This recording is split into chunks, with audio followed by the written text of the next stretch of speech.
Já estamos de volta neste segundo bloco e eu vou bater um papo com a doutora Janaína Lobo, especialista em medicina familiar, habilitada para atendimento em saúde mental, médica voluntária do Instituto Amigos que Brilham. A doutora Janaína passou 12 anos em Portugal, está há 3 em Parauapebas, desenvolvendo um trabalho voluntário fantástico, que depois a gente inclusive vai falar disso, porque eu quero entrar num assunto com ela muito interessante já, que eu tenho certeza que você que está em casa vai aprender um pouco mais a respeito desse tema que a gente vai falar, que é a depressão. Em primeiro lugar, seja bem-vinda, doutora. Obrigada pelo convite. Prazer recebê-la aqui.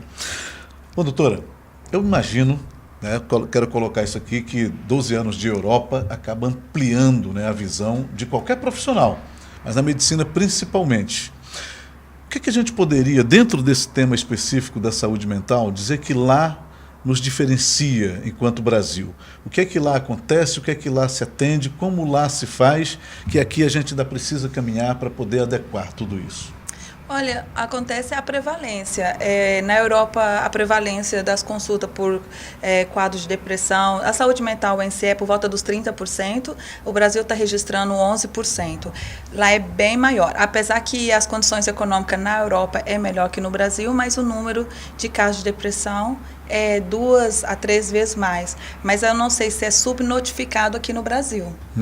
A questão é uma coisa a se pensar. Se a gente fizesse assim rapidamente um paralelo entre essa questão de sistema, política e econômica e a crise que nós estamos vivendo, então a gente poderia descartar esses fatores que levam à depressão, né, doutora? Pois é. A depressão em si, existe uma base genética que as pessoas têm que entender que é uma doença orgânica, existe uma predisposição. Na família, pessoas que têm um parente com depressão têm um risco de desenvolver a depressão até 40%. E existem fatores externos, sejam ele um luto, um desemprego, situação de doença, ou seja, associado com a nossa predisposição genética, como reagimos a fatores externos, aparece a depressão.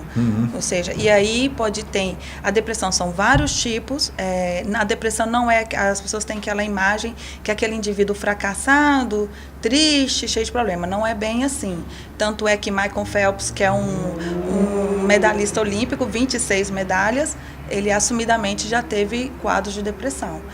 Agora, a gente tem que entender que a depressão existe em todas as faixas etárias, está atento a isso, existe em crianças, adolescentes. Agora há uma situação mais agravada hoje na sociedade, que é muito das situações de automutilações que está acontecendo no jovem neste momento.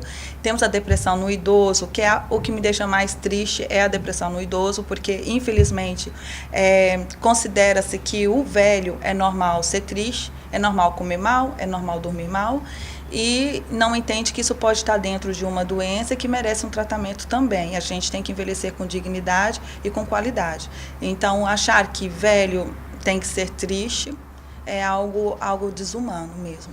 Quando a gente pensa nisso, a gente não pode deixar de ir para a questão dos preconceitos, dos tabus que se envolve a questão da depressão. Como é que as pessoas podem fazer, uma família, um amigo, um cônjuge, para começar a ter essas percepções, detectar, ajudar, e que a gente supere essa ideia de preconceito, de tabu com relação a esse mal, doutora? Primeiramente, ter empatia pelo sofrimento alheio, né? Essa coisa, a gente ouvir, quando uma pessoa pede ajuda, vamos ouvir a pessoa e não estar dizendo o nosso sofrimento. Existe muito, quando a pessoa quer ajudar, falar assim, não, já passei por isso, já tive problemas piores e ultrapassei. Isso não ajuda na depressão. Tem muitas questões. Acham que, por exemplo, que a depressão é falta de força de vontade, que a pessoa é uma preguiçosa, que falta, outra questão muito comum, falta de Deus no coração, que é pobreza espiritual. Não é isso. Depressão é uma doença orgânica, igual que tratamos a diabetes, a hipertensão, também precisamos tratar a depressão com critérios, com ciência, com profissionais preparados para isso. Tem muita gente, às vezes, buscando essas soluções extra-medicina. Isso poderia agravar qualquer problema, doutora? Como soluções extramedicinais? Essas que a senhora citou, por exemplo, vamos lá, tem gente que busca uma ajuda espiritual, tem gente que busca uma conversa com alguém que, ao invés de ajudar, acaba jogando sobre aquela pessoa mais dos seus problemas do que de ouvi-las. Enfim, são problemas que podem contribuir até para aumentar o sofrimento de quem é depressivo, ou toda e qualquer ajuda é bem-vinda? A questão é, primeiro temos que entender que não é a mesma coisa que tristeza e depressão. Tristeza é um sentimento comum que temos, mais leve, que não produz uma incapacidade na nossa vida, é transitório, uns dias e recuperamos. A depressão é um sofrimento profundo, contínuo, quase que diário, com mais de 2, 3 semanas de evolução. A partir deste momento, temos que pensar nela e buscar algum profissional para falar do assunto. A depressão, como todas as outras doenças, vai de leve a grave. Na fase leve, ajuda muito, às vezes, essa questão do apoio espiritual, uma alimentação, uma caminhada, mudança no estilo de vida, psicoterapias e etc. São vários fatores que realmente contribuem. Agora, em estadios mais moderado a grave, aí eu sou mais resistente e acredito que temos que sim buscar um apoio já um profissional, porque os medicamentos entram em cena. Ou seja, para tratar a depressão precisam de ajuda de todos, tanto com, às vezes, o psicólogo, medicamentos, apoio familiar, melhoria no estilo de vida, vários fatores para contribuir para que o paciente melhore num todo. Nós temos em Parauapebas, volta e meia, infelizmente, alguns registros, né? E aí a gente não pode deixar de imaginar que uma série de fatores acabam contribuindo para isso. Eu me preocupei e fiquei muito interessado no assunto quando a senhora colocou aqui depressão em crianças, em adolescentes, em jovens e nos idosos, né? O qual a senhora, de certa forma, realçou que isso lhe causa, né, maior sentimento, maior preocupação quando vê um idoso sofrendo. O que a gente poderia, então, imaginar o que estaria acontecendo nesses tempos modernos? Nós sempre tivemos crianças, adolescentes, jovens e idosos que puderam passar por isso e só hoje nós temos maior detecção disso. Bom, as duas coisas, não é? Os tempos mudaram. A exigência aumenta muito, a competitividade, o estresse, a nossa alimentação modificou bastante.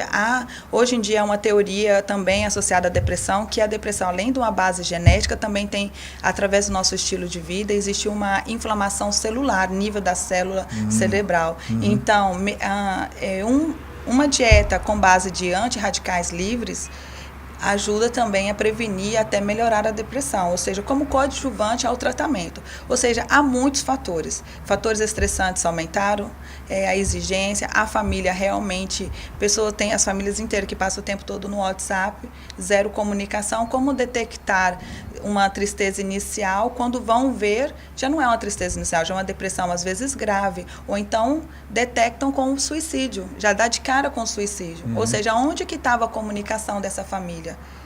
Não é? É uma questão para se pensar. E aí depois vem geralmente aquela questão, né? Puxa, como é que eu não pude perceber? Os sinais como é que eu não existem. Notei, né? Os sinais existem. Existem? Existem sinais. A gente poderia elencar alguns aqui, até a título de dica?